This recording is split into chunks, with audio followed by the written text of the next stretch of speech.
disclaimer that that's my joyful child in the background that you'll hear on and off during this video. All the joy. Welcome to Teacher Tea Time with Sarah.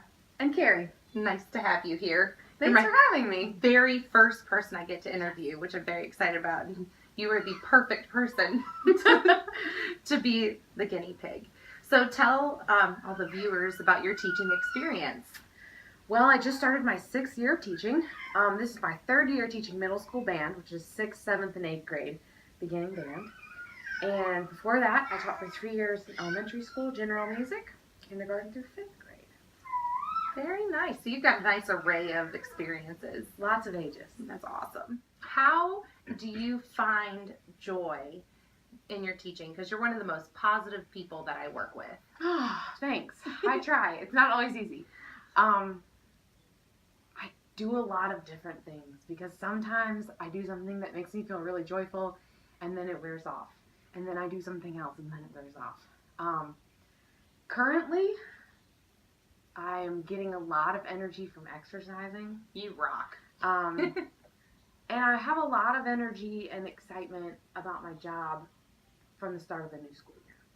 I'm doing a few things differently. You have the summer to reflect on what you have done and what you want to do differently. I'm getting to try out those new things, which is really fun. So how do you find that joy when things are stressful or not going the way that you want them to go? Well, I have a really dorky thing that I do, but it works. You've heard me. I love it. I think it's great. I have this thing that I say to myself. I say, I am brimming with energy and overflowing with joy. Even when I'm not. And sometimes it comes out real and sometimes it comes out sarcastic. You have to fake it till you make it. But you gotta fake it till you make it. Mm-hmm. And it really does. You just think, okay, I am brimming with energy and I'm overflowing with joy. Like, it's gonna be okay. I can do all of this. Mm-hmm. Sometimes you have to tell yourself that you're joyful so that you're able to start. I love that saying. I think it's so good. Brimming with energy and overflowing with joy. You said something about a marigold. Oh my gosh. So there's this article floating around the internet. Sarah shared it a while ago, and there's another, our technology guru is what I'm going to call her at our school. Jessica. She's amazing. She's phenomenal at her job.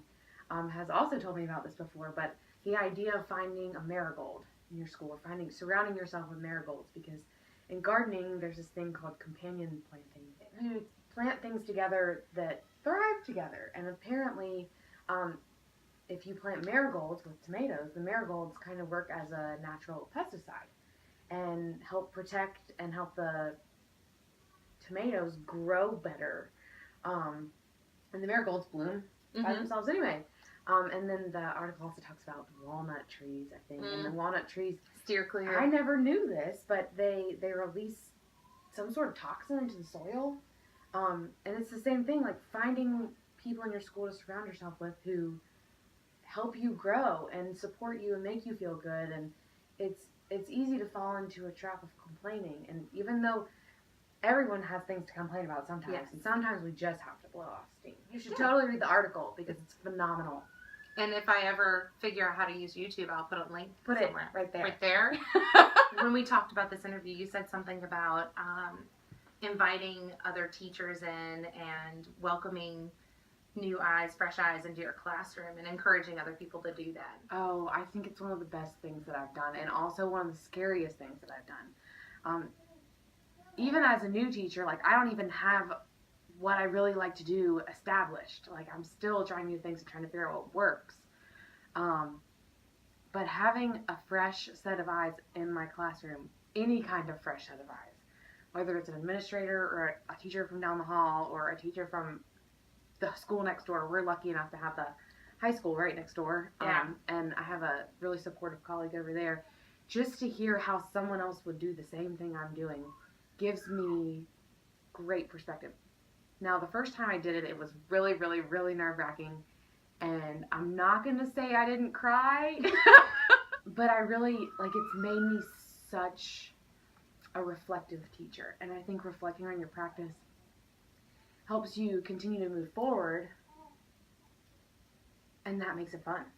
And isn't that what we want our students to do, to reflect on what they do so that they can grow? Yeah, it serves as a good model for them. Yeah. So what's good about teaching right now? Well, we just made it through the very first week of school. The kids, by I think Thursday, we started Monday. By Thursday, 2 of my 3 grade levels, because my 6th graders are really learning procedures right now, 7th and 8th grade, who I've had for at least 1 year now, had the procedures down pat. That feels good. They came in my classroom, they knew what to do, they knew what to start, what to get, where to go, and it was beautiful. Isn't that nice? Oh, it was so nice. I feel for all the like kindergarten teachers, 6th grade teachers, 9th grade teachers, where they have Transitions are so hard. Yeah, and we had fire drill the other day, and both of our classes rocked out. Like, talk about the little joys in teaching. Fire drills. Yes. When they're great. Yes, absolutely. Well, thank you so much for joining me. Thanks for having me. Wonderful. This is Kari, and she's awesome. And thank you for joining us for Teacher Tea Time. Thanks for watching.